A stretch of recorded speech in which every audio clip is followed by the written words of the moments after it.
Okay, part two. So I removed the creeping Jenny that was getting all around this garden bed because it was just not necessary. It had stemmed from some earlier plantings probably. But this one's looking all right. Just got a few plants going on in there. Over here in the triangle, we just had some Scotch moss that was totally dead because there's no irrigation. That was kind of just a Hail Mary for fun to throw some extra stuff in there. Over here I replaced the hosta because it was completely decimated.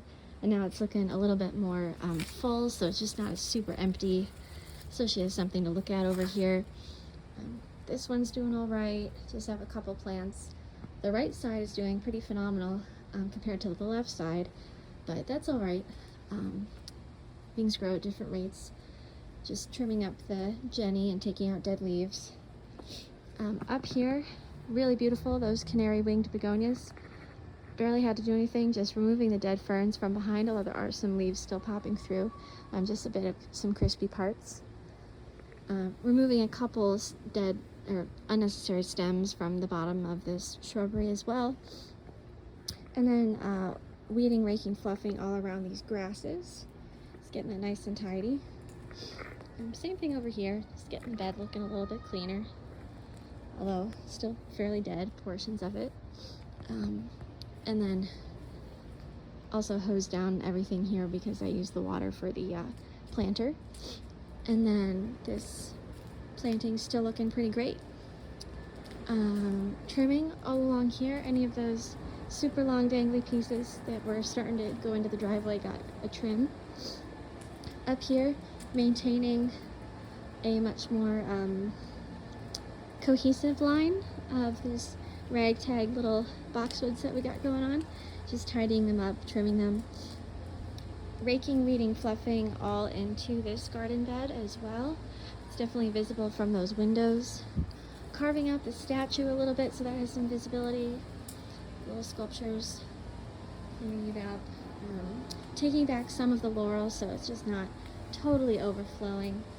We have a little succulent still hanging on. These two planters are pretty wonderful.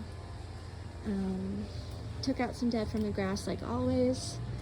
Over here, a little bit lopsided. Started to try to move a Jenny in there so that it'll at least have something going on in the bottom right corner.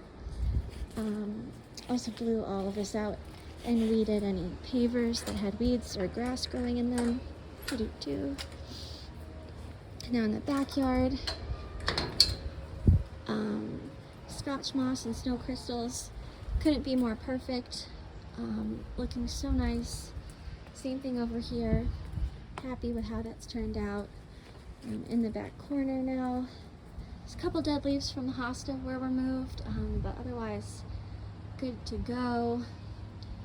Getting a little droopy in the front, a little bit heavy there, but still good to go. Did a little bit of trimming of this guy, just started growing in strange ways with dead pieces. Now it looks a little bit cleaner. And then in the back right here, trimming up any of the danglies that were growing way too long into the grass. Nice to see those blue flowers still in bloom. What can I say? These are better than when they were first planted. I love seeing how these grow in. And then it's really nicely cleaned up the area. There was a lot of debris and leaves and things. Smoke trees are kind of on their way out for the season. They're not pink like they used to be, but that's okay. The bottom, the ground cover's doing really nice. Over here though, really just creeping Jenny. That other plant kind of died away. There's only, one little stem that was left. So just a little bit cleaner now. It's tidying up there.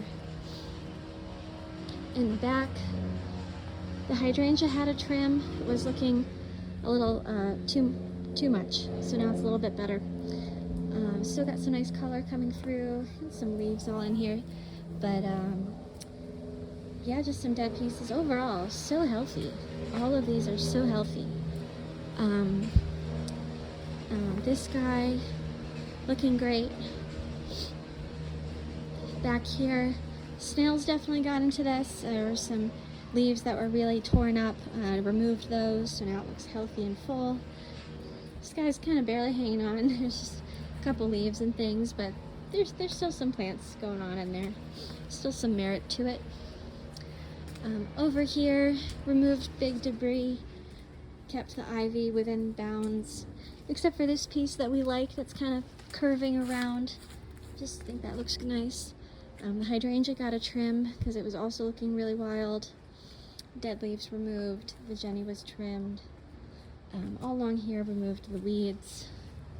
So yeah, just this back planter that was a little bit tough, and then the one in the front that didn't get any water with the Scotch moss. There was actually another one in the very front that I forgot to mention that had Scotch moss in it as well. I'll point that out really quickly. That one was definitely overwatered because I realized the pot didn't have any drainage whatsoever, and then the soil's just been soaked. So I think maybe next time it would be possible to keep something alive in there if we just very lightly water it, or set the mister so high that it barely hits it. Just some ways so that we can use this pot. Otherwise, we should just drill a hole in the bottom of it. Also blew all of this out as well. And then, let's see, there's probably one more area. Just to mention, removing some of the dead that was leaning over and keeping the ivy from going into the grass, but just a little more of that hedge maintenance. Yeah, right there, cleaned it up. It was pretty excessive. Now it's just more in line. Same thing with here, dead pieces. And that is what I did today at Susan Loveridge's property.